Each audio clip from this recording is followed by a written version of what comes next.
Buenas, hoy los invito a ver un nuevo capítulo de Anatomía de Cabeza y Cuello con aplicación clínica. En esta ocasión vamos a hablar del paladar.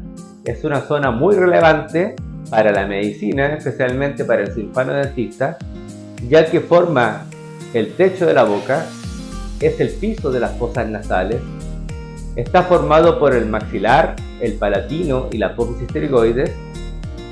Es una zona de patologías de resolución quirúrgica, tiene gran aplicación clínica en prótesis y tratamientos de las desarmonías dentomaxilares y está dividido fundamentalmente en paladar duro y blando. Los invito a este entretenido capítulo de paladar.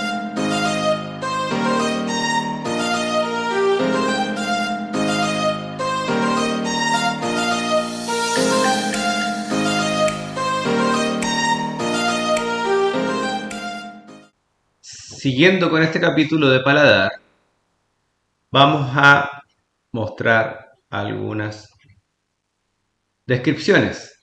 El paladar está formado por el paladar duro y el paladar blando. El paladar duro compone los 2/3 anteriores del paladar.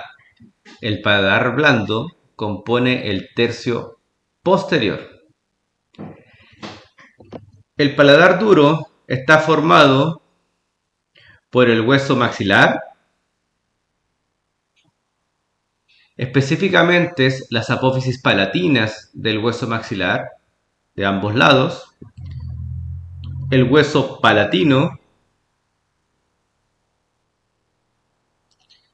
con sus láminas horizontales de ambos huesos palatinos y el hueso esfenoides, específicamente las apófisis pterigoides del hueso esfenoides, la parte baja de la apófisis pterigoides. Algunos autores no incluyen la apófisis pterigoides, pero para ser más específico la estamos incluyendo en esta descripción. El paladar blando, por su parte, es una estructura músculo-aponeurótica. No tiene sustento óseo y está formado fundamentalmente por 10 músculos. Por 10 músculos que lo vamos a ver a continuación. Ahí está entonces este paladar, a fin de cuentas es el techo de la boca, es la parte superior de la cavidad bucal propiamente tal. La cavidad bucal propiamente tal tiene por adelante los dientes, las caras palatinas de los dientes superiores e inferiores, hacia el lateral, las caras palatinas y linguales también de los dientes superiores e inferiores, los de los molares y premolares, hacia abajo, la lengua y la mucosa sublingual con el piso de la boca, hacia atrás, las fauces, que es la comunicación de la boca con la orofaringe, es decir, la parte bucal de la faringe, y hacia arriba el paladar. Esto es de la cavidad bucal propiamente tal. O sea, hablamos de la cavidad bucal en amplio modo. La cavidad bucal tiene su límite anterior, los labios, y hacia la parte lateral, las mejillas.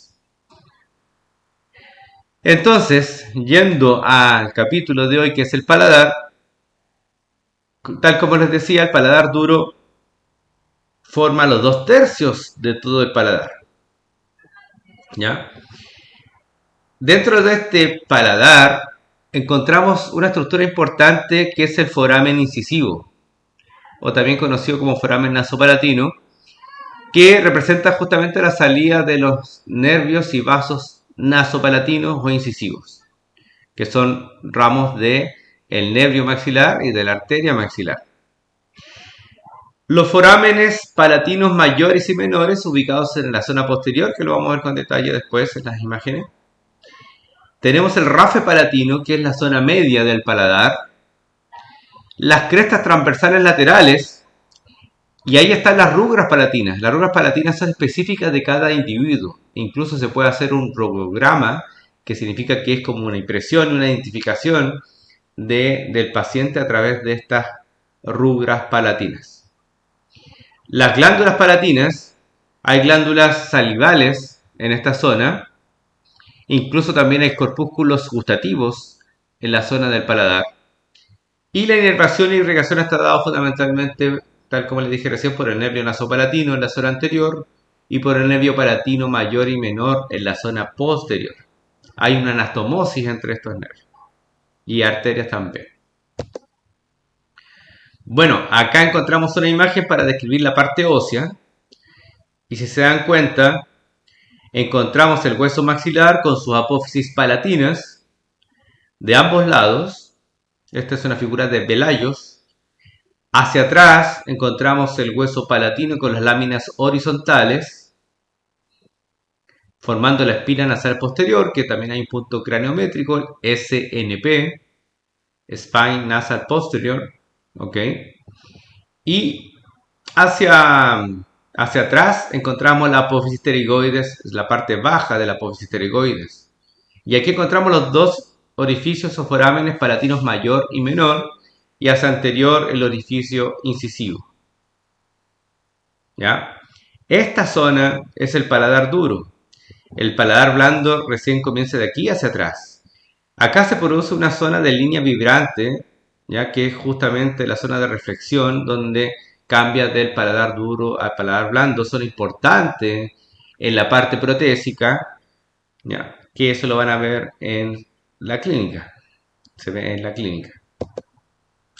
Acá hay una imagen del paladar. Vamos a ir a ver dentro de este capítulo a un paciente en la parte clínica. Pero aquí vemos algunas estructuras. Vemos los pliegues palatinos transversos o crestas, rugosidades.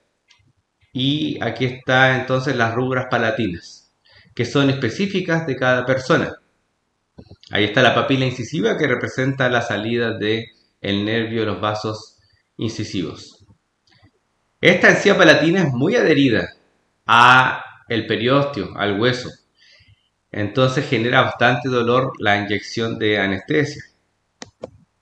Aquí vemos una imagen de Netter donde se grafica la abundante cantidad de glándulas palatinas.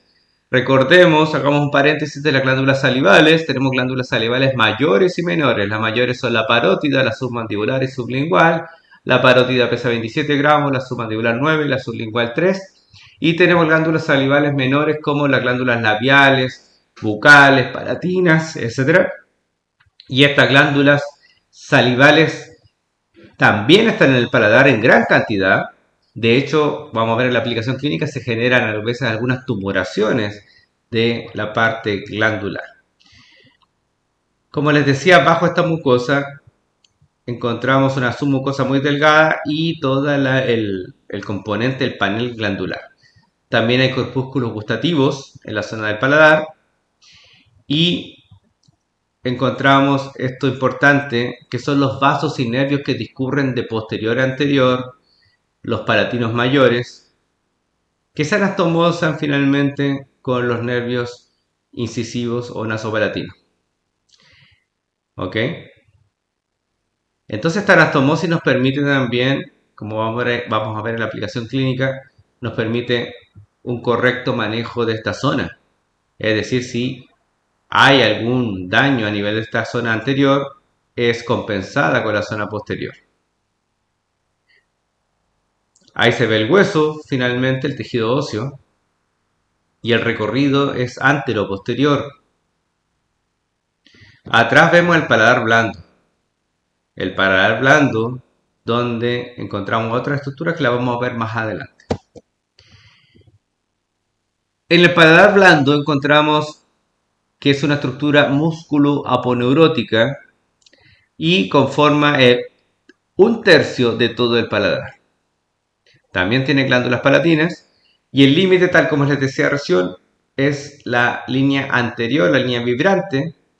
Posterolateralmente los pilares. Tenemos pilares palatogloso y palatofaringio, que en su interior contienen los músculos homónimos y que limitan este istmo de las fauces, que es la comunicación entre boca y orofaringe o bucofaringe.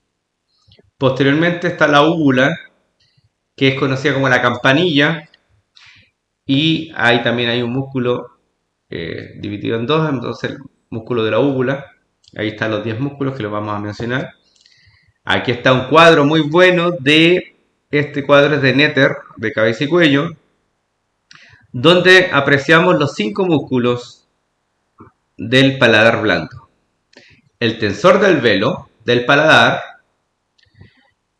el músculo de la úvula, el elevador del velo, el palato faringio y el palato gloso. Hay un músculo que yo le digo a mis alumnos que se repite, que es el palato gloso. El palato gloso aparece acá en el paladar blando, pero también aparecen los músculos extrínsecos de la lengua. Figuran dos clasificaciones. El tensor del velo es un músculo bien especial porque es el único músculo que está inervado por el nervio mandibular del trigémino.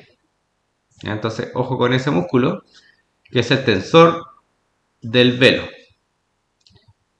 o periestafilino externo.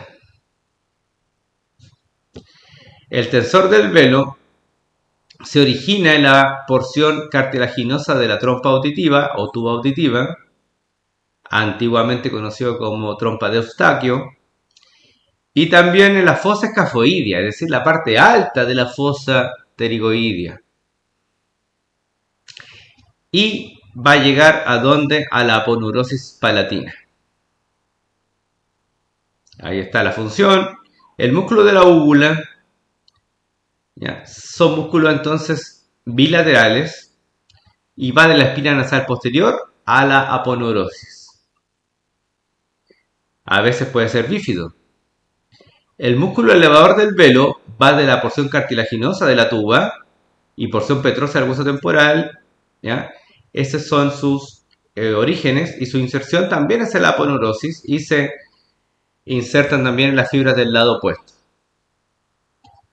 El palato faringio acompaña a la amígdala palatina hacia posterior y el palato gloso a la amígdala palatina hacia anterior.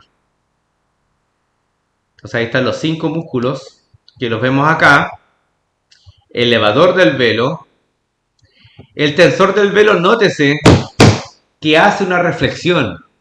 Una reflexión significa que viene en una dirección vertical y se refleja en el gancho o amulus de la apófisis pterigoides del hueso efenoides para llegar a la zona media.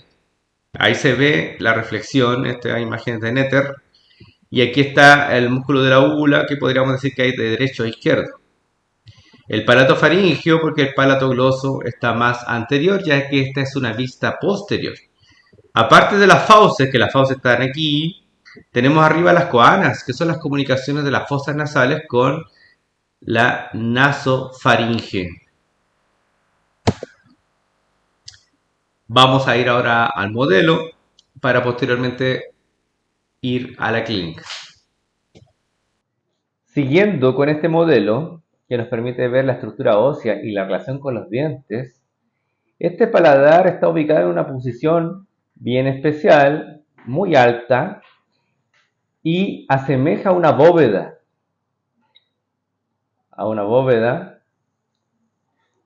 A una estructura incluso a veces ojival, cuando está muy profundo el paladar, dado fundamentalmente por mal hábitos como la absorción digital, por ejemplo, que produce una compresión del hueso maxilar y una profundización de la zona media, es decir, queda más alta. Este paladar entonces tiene una estructura tridimensional muy peculiar, tiene su foramen incisivo aquí en la zona anterior, tiene su foramen palatino mayor y menor. Está formado entonces por las apófisis palatinas de los huesos maxilares, dispuestas entre comillas en forma horizontal, sabemos que no está en horizontal, y las láminas horizontales del hueso palatino, que sí tiene una exposición un poquito más horizontal que las del maxilar. La apófisis pterigoides en la zona posterior. Nótese la relación entonces con el segundo molar, el tercer molar, acá no está el tercer molar, ¿ya? Y este foramen palatino entonces está en relación al tercer molar. Acá es una zona compleja de trabajar muchas veces para el cirujano cuando tiene que hacer la extracción del tercer molar. Muchas veces esos terceros molares están en relación hacia el paladar. Generalmente se accede por vestibular, por aquí, pero en algunas ocasiones estos molares están dispuestos en la zona palatina, entonces hay que tener mucho cuidado con este componente vasculonervioso de la zona palatina posterior. Vemos el rafe medio, la unión entre ambos huesos maxilares y palatinos. Y este techo de la cavidad bucal es a la vez el piso de las fosas nasales. Incluso estos huesos tienen una cresta nasal justo en la zona media. ¿Ok? Entonces está de más decir que es muy relevante con respecto a que cualquier perforación de la zona palatina genera una comunicación buco-nasal. Eso se da, por ejemplo, en la FLVP, que es la fisura labio-velo-palatina. Cuando hay fisura palatina, hay una comunicación entre la fosa nasal y la cavidad bucal, lo que trae claramente inconvenientes en un proceso muy importante que es la lactancia. Entonces hay que configurar unas plaquitas para que el lactante pueda alimentarse, que es una cuestión fundamental en los primeros días de vida. El paladar tiene múltiples aplicaciones clínicas que la vamos a ir viendo en este capítulo. Y es una zona muy relevante para el cirujano dentista, ya que muchas anestesias se ponen en la zona palatina, las anestesias infiltrativas, pero hay una técnica especial que es la técnica de Carrea, que se pone justamente, se inyecta aquí en la zona del foramen palatino mayor.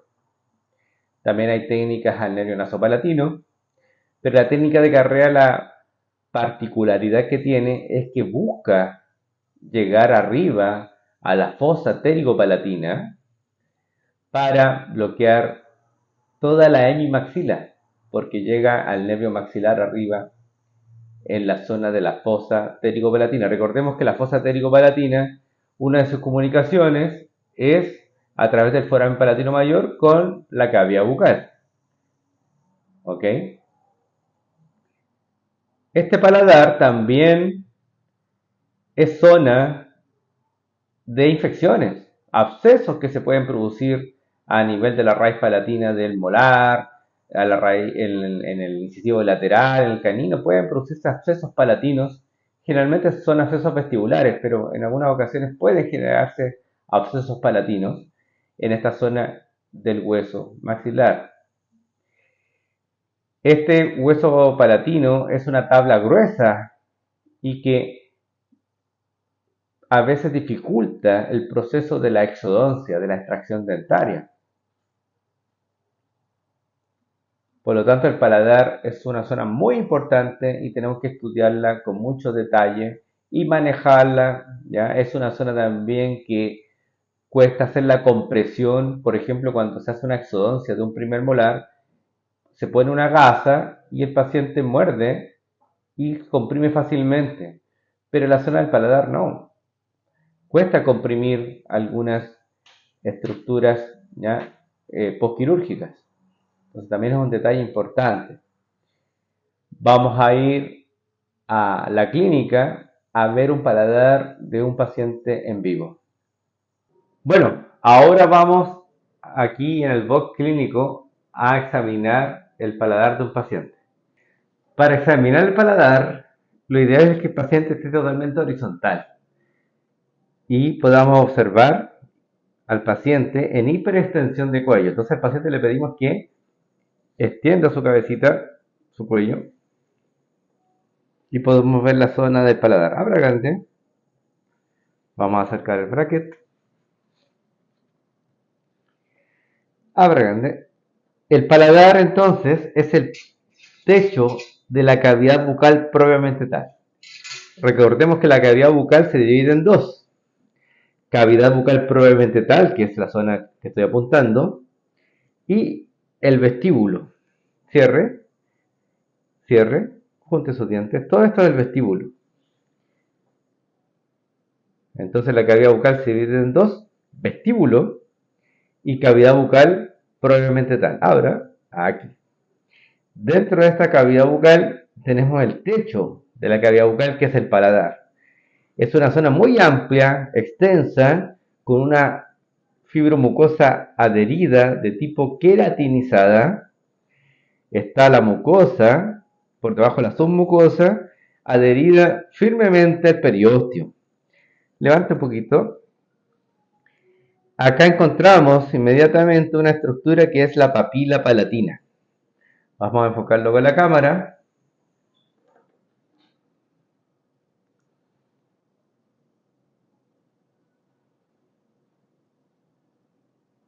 Ahí se ve. Ahí está. Ahí estoy tocando justamente la papila palatina. Ahí sale el nervio nasopalatino y la arteria y vena nasopalatino, que son ramas de las arterias y venas esfenopalatinas de la arteria maxilar y el nervio también del nervio esfenopalatino y del nervio maxilar. Muchas veces, para no inyectar en esta zona, se accede desde el vestibular, desde aquí. Entonces entro con la aguja por vestibular, por la papila interdentaria central, y atravieso por dentro y así anestesio esta zona sin ir directamente por el paladar. Abra grande. Hacia atrás encontramos una estructura que es la línea vibrante. Al paciente le pedimos que diga A, vibre A. Ahí se produce una línea vibrante que es la unión del paladar duro con el paladar blando. Ahora, lo otro importante que encontramos acá son las crestas transversales. Ahí se ven en la pantalla. Que, como recién les dije,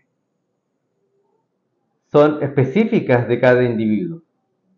Es decir, podríamos identificar pacientes, esto especialmente para los peritos forenses, en la parte bucal, con estas líneas, con estas rugras palatinas, estas crestas transversales de tipo palatino. ¿Ven? Que ayudan un poco en la masticación, porque cuando el alimento choca con esta zona, se produce una disgregación mucho más fácil, más simple. Abra grande. Hacia la zona posterior también encontramos los foramen palatinos mayores, que tienen que estar a esta altura. Aquí está el tercer molar, abra grande. Ahí está el tercer molar. Y el foramen palatino mayor está a este nivel, en la zona medial del tercer molar. Esta es una zona amplia, tiene glándulas salivales, tiene corpúsculo gustativo, papilas gustativas, obviamente en menor cantidad que la lengua, pero hay papilas gustativas. Levanta el mentón. Y es una zona entonces con una fibromucosa muy adherida, y eso trae complicaciones por la que está bastante el paciente, porque se produce mucha tensión a nivel, abra un poquito, a nivel de la zona palatina. Tenemos las papilas interdentarias vistas desde el palatino, y aquí en muchas ocasiones se producen abscesos, es decir, infección que se colecta, que se junta en esta zona. Puede ser por incisivo lateral, por un canino, por una raíz palatina del primer molar o por la raíz palatina del premolar. Generalmente los abscesos son vestibulares, pero muchas veces pueden haber abscesos palatinos y tenemos que saber resolverlos. También, abra grande, lo otro que se produce muchas veces cuando se extrae este primer molar son las comunicaciones bucosinusales. Entonces, imaginemos que este molar no está y hay una comunicación, tendríamos que rotar un colgajo de esta zona un colgajo de aquí y hacer una transposición y ponerlo acá en esta eventual apertura que haya y cerrar con sutura y todo. Y aquí el paladar queda con una zona cruenta, con una zona sin cierre y se va cerrando por segunda intención. Esta es la zona del paladar. Hacia atrás, el paladar blando tiene una estructura que es muy relevante, que es la úvula, también conocida entre comillas como campanilla. Vamos a tratar de enfocarlo con la cámara.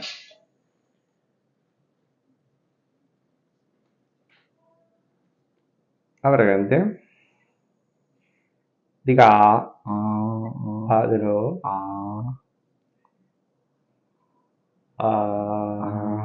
Ahí. Ahí se está viendo.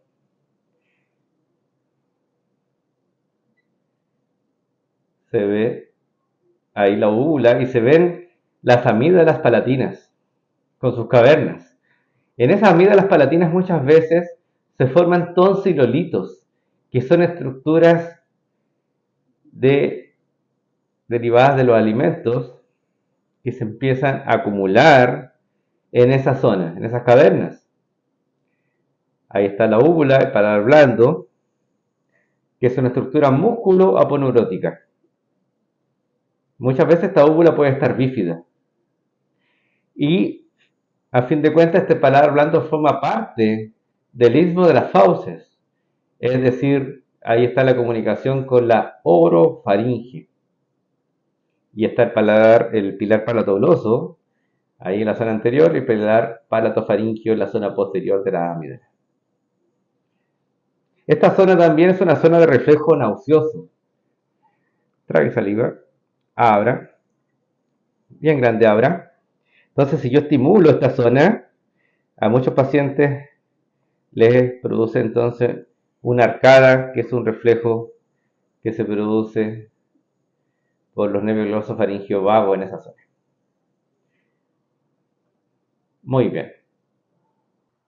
Ahora vamos con las aplicaciones clínicas del paladar. La verdad es que hay una infinidad de aplicaciones. Vamos a tratar de resumir las más relevantes. Vamos a partir por una tumoración o un exceso de tejido óseo en la zona del paladar, en la zona media, que es el torus palatino. El torus palatino generalmente se desarrolla en la zona media y cuando es muy aberrante toma esta forma.